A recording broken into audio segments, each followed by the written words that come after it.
करने का प्लान कर चुका है। पाकिस्तानी गेंदबाज उस्मान तारिक, जिन्होंने हाल फिलहाल में हैट्रिक भी ली थी, सोशल मीडिया इस खबर से पटी पड़ी है कि पाकिस्तान इस ढेला फेंकने वाले गेंदबाज का इस्तेमाल इंडिया के सामने करेगा। अब हालांकि उस्मान तारिक जो है वो मिस्ट्री स्पिनर है।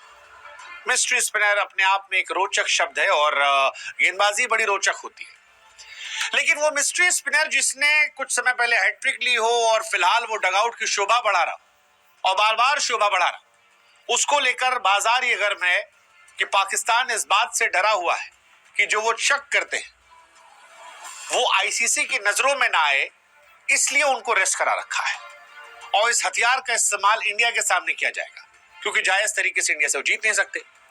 हालांकि हमको तो इसका उल्टा लगता है, हमको लगता है पाकिस्तान नाजायज तरीके से आएगा तो भी कूटा जाएगा। अब मतलब जब सईद अजमल साहब कूटे गए तो ये किस खेत की मूली है, लेकिन फिर भी सोशल मीडिया ऐसे सवालों से भरा पड़ा है और इसकी वजह है इनका बॉलिंग एक्शन। अलग अलग बॉलिंग एक्शन की तस्वीरें, वीडियोस फिलहाल एक्स से लेकर फेसबुक, इंस्टाग्राम पर भरी पड़ी है। अब क्योंकि इंडिया पाकिस्तान खेलने वाले हैं तो दोनों मुल्कों की आन मान शान जो है वो सामने आ रही है। और पाकिस्तान में तो वैसे भी आप लोग जानते हैं कि बायलैटरल सीरीज का पहला मैच हो तो देश का प्रधानमंत्री उनका सारा काम धंधा छोड़ के ट्विटर पे पोस्ट करने लगता है कि भैया उखाड़ लियो, इलेक्ट्रीफाइंग जीत।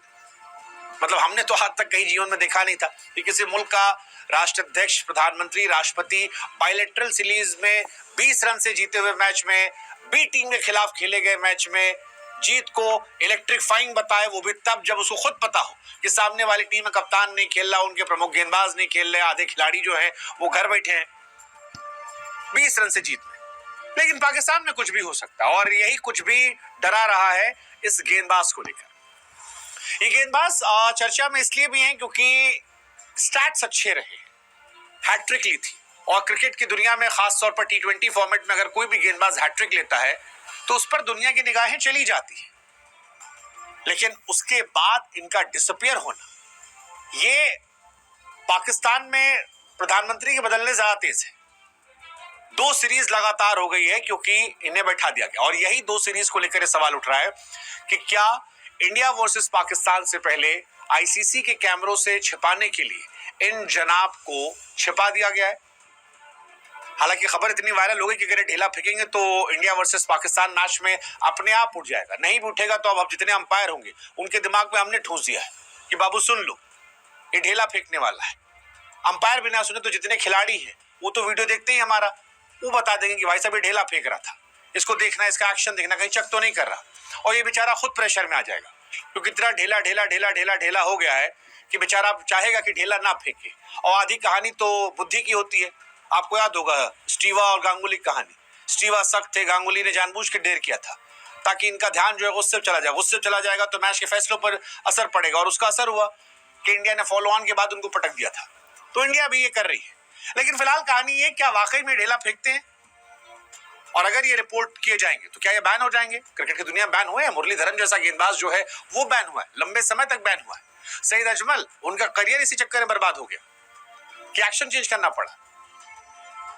आप और आगे छोड़िए, सुनील नरेन वो आए थे, उनका ढेला फेंकने का आरोप उन पर लगा। हालांकि पाकिस्तान में लोग हैं वो कह रहे हैं कि भाई साहब ये अश्विन है हमारा। हमको लगा ससुरा, एक तो जैसे कोई खिलाड़ी आता नहीं है सीधे इंडिया खिलाड़ी से कंपैरिजन शुरू आता है। बाबर आए थे तो उनको विराट कोहली बना दिया। आज बाबर जो अपने बुढ़ापे पा रहे हैं तो पता लग रहा है कि विराट कोहली क्या वी भी अभी तक वो हासिल नहीं कर पाए हैं। विराट कोहली जो कई सालों तक टेस्ट में, टी20 में, ओडीआई में नंबर 1 रहे, उनका वी भी अभी हासिल नहीं कर पाए। ऐसे ही रवि अश्विन से इनकी तुलना कर दी गई। हालांकि अश्विन ने कहा कि भैया देखो, इनका एक्शन मेरा एक्शन में कोई सिमिलरिटी नहीं है, मैं पॉज लेता हूं, दौड़ता हूं, पॉज लेता हूं डिलीवर करने के पहले, लेकिन ढेला नहीं मारता और मैं हर गेंद में नहीं पॉज करता। एक दो गेंद में समझ में आता है, वो थोड़ा स्ट्रेटजी का पार्ट है। ये ढेला फेंक सकते हैं, मतलब ऐसा हम जोड़ दे रहे हैं अश्विन के आगे की बात पे, ताकि अश्विन को आप कोट करके ना कहो कि भैया तुम कहते ढेला फेंके। लेकिन आप प्रत्यक्ष तौर पर अश्विन ने कह दिया कि भाई 19-20 का फर्क नहीं, हमें 19-20 लाख का अंतर है, तो हमको इनसे तुलना मत कीजिए, ये अश्विन ने कह दिया है। अब इन जनाब की दिक्कत ये कि हर गेंद के पहले पॉज लेते हैं, हर गेंद के पहले। मतलब इनके पास गुगली है, कैरम बॉल है, लेकिन इनके पास ऑर्थोडॉक्स ऑफ स्पिन नहीं, ब्रेक स्पिन नहीं है। पाकिस्तान कह रहा है कि इन्होंने सारे नियम, कायदे, कानून जो है पार कर लिए हैं, लेकिन वो पाकिस्तान है, इसलिए डर और लगता है, क्योंकि पाकिस्तान वही देश है जिसने 2010 में जब फिक्सिंग स्कैंडल हुआ था तो सलमान भट्ट को लेके भी कहा था कि भैया भट्ट साहब ने तो कुछ किया ही नहीं है, इनसे तो शरीफ आदमी कोई नहीं है, ये तो मैदान पे बैठ के पूजा पाठ करते हैं, ये कहाँ से गलत करेंगे। लेकिन बाद में पता लगा कि भट्ट साहब ने ही आमिर जैसे सीधे साधे बच्चे को जो गाँव से आया था उसका करियर बर्बाद कर दिया, आसिफ के साथ मिलकर पूरा बर्बाद किया, जेल की सलाखों के पीछे गए। तो पाकिस्तान की बात पर भरोसा हमको नहीं है, इसलिए ये चर्चा जो है ये होनी जरूरी है। पाकिस्तान से भी कई लोग देख रहे होंगे, हम उनसे ही पूछ लेते हैं, भाई बताओ दिल पे हाथ रख के कि ढेला फेंकता है या नहीं फेंकता है, और अगर नहीं फेंकता है यार तो फिर तुम्हारे वाले इसे छिपा क्यों रहे। मतलब छिपाते हैं क्रिकेट में लोग। हमारे यहाँ भी कुलदीप जो है वो अपनी स्पिन बहुत ज्यादा नेट्स में नहीं दिखाते हैं, कई खिलाड़ी ऐसे हैं जो बचते हैं, लेकिन मैच तो खेलते हैं ना भाई। ऐसा कौन सा हथियार लाए हो जिसको तुम छिपा के रखोगे, या सोशल मीडिया की हवाबाजी है जिसने एक ऑर्डिनरी से बॉलर को इतना बड़ा बना दिया है कि लोग उसके बारे में चर्चा कर रहे हैं। मतलब सोचने वाली बात यह है। बट यही कि इनके स्टार्ट एक दो मैच में अच्छे थे, जैसे वर्ल्ड कप अगर आप देखो उससे पहले जो हमारे जो टूर्नामेंट में आए थे 2 विकेट 19 रन देकर, 4 विकेट 35 रन देकर, तो शुरू में थे ये। सीपीएल में जब गए थे वहां पर एलिमिनेटर में अच्छा किया था, आईएल T20 में भी ठीक ठाक किया।